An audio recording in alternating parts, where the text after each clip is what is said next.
इस बात में कोई शक नहीं कि जैसे जैसे साइंस तरक्की कर रही है वैसे वैसे हमें नई चीजें जानने को मिलती हैं। लेकिन ये भी एक हकीकत है कि अभी तक बहुत कुछ ऐसा है जिसको देखकर साइंस भी बिल्कुल दंग रह जाती है।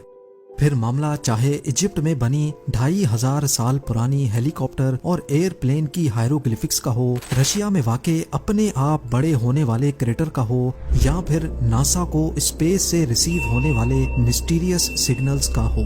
हमारे इर्द गिर्द कई चीजें ऐसी भी हैं जिनके सामने साइंस को भी झुकना ही पड़ता है।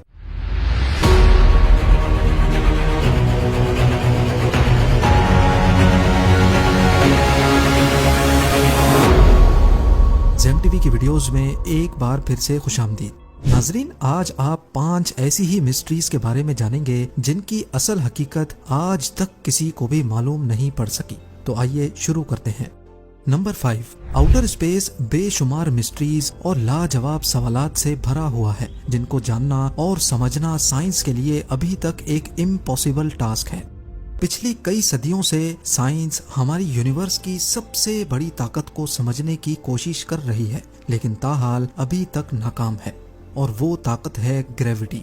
जिस तरह अर्थ की ग्रेविटी तमाम ऑब्जेक्ट्स को अपनी तरफ अट्रैक्ट करती है, इसी तरह सूरज की ग्रेविटी अर्थ समेत सोलर सिस्टम के दूसरे प्लैनेट्स को भी अपनी तरफ अट्रैक्ट करती है।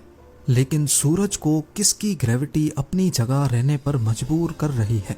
सूरज तो बहुत छोटी बात है, करोड़ों अरबों गैलेक्सीज, और इन गैलेक्सीज के स्ट्रक्चर को कौन सी ग्रेविटी ने बना रखा है? कोई तो ऐसी चीज जरूर है जिसका मास इतना ज्यादा है कि वो इन तमाम गैलेक्सीज को अपनी अपनी जगह पर मेंटेन किए हुए है।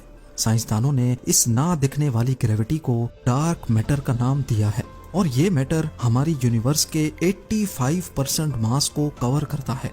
पर हैरत की बात यह है कि पिछली कई सदियों से इस पर स्टडी करने के बावजूद भी हम इतने ज्यादा फैले हुए इस मैटर के बारे में ना कुछ जानते हैं, और ना ही इसको हबल या फिर जेम्स वेब जैसे पावरफुल टेलीस्कोप से देख सकते हैं।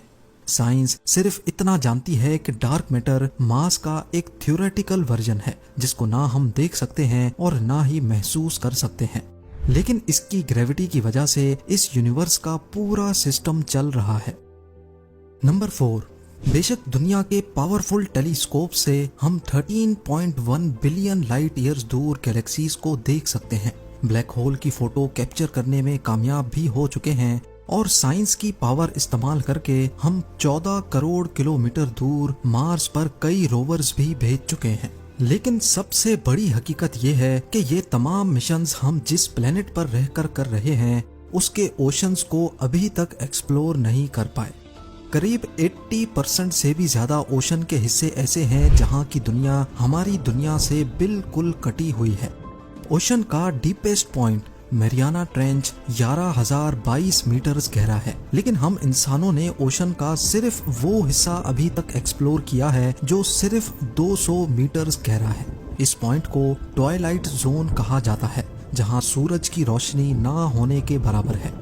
लाइट के अलावा यहाँ प्रेशर 320 पाउंड्स पर स्क्वायर इंच होता है। ये इतना ज्यादा है कि जैसे किसी ने इंसान के जिस्म के सिर्फ 1 इंच के हिस्से पर ट्रैक्टर का टायर रख दिया हो।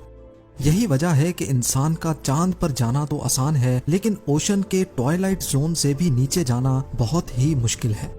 एक एस्टिमेट के मुताबिक ट्वाइलाइट जोन के नीचे जितनी सी लाइफ रहती है, हम उसमें से सिर्फ 5% को एक्सप्लोर करने में कामयाब हुए हैं।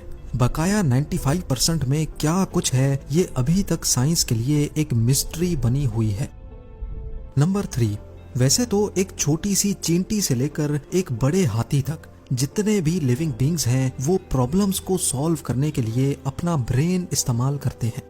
अगर ब्रेन ना हो तो कोई भी लिविंग बीइंग छोटे से छोटा प्रॉब्लम भी सॉल्व नहीं कर सकता। लेकिन स्लाइम मोल्ड के नाम से पहचाना जाने वाला ये एक बहुत ही सिंपल ऑर्गेनिज्म है, लेकिन इसके साथ ही ये बहुत कॉम्प्लेक्स भी है, क्योंकि स्लाइम मोल्ड के पास ब्रेन नहीं होता और इसके बावजूद भी ये बहुत चालाक माना जाता है।